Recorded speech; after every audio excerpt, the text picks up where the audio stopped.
Breaking news on the broadcast, we're learning that Embassy of India in Iran has posted on the social media platform X, and I'm quoting, around mid-December 2025, the mission was informed about the detention of the vessel MT Valiant Roar by Iranian authorities with 16 Indian crew members on board. The Consulate of India in Bandar Abbas is immediately, in fact on 14th of December, wrote to the government of Iran seeking consular access to the crew.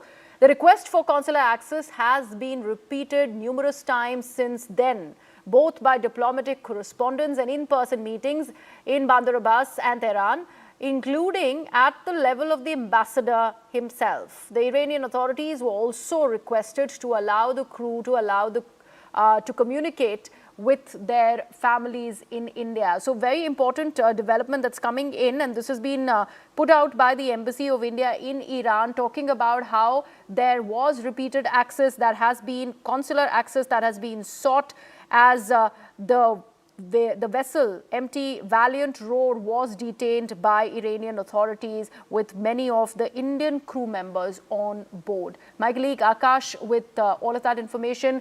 Akash, what does one make of this particular tweet by the Indian Embassy in Iran?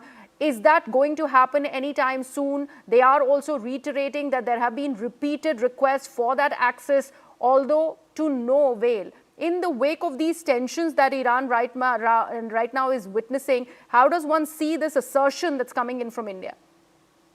Right. So, Griha, you see Indian Embassy somewhere clarifying their stand, that how they are trying and how efforts are being put in the entire case, given the fact that families have been approaching Ministry of External Affairs and also PMO.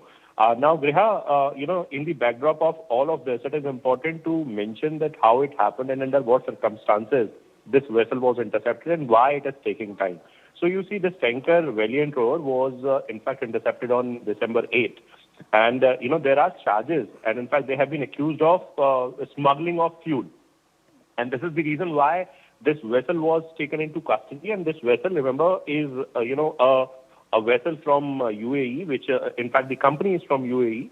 And we have these Indians on board.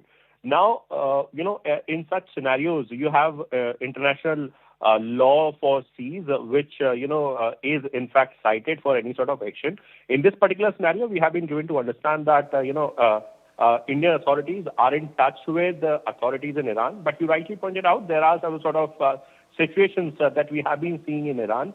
And this can possibly be reason why the matter, is taking time. But then, there is a judicial process, and it has been indicated from Iranian side as well that how, this case will go through a judicial process.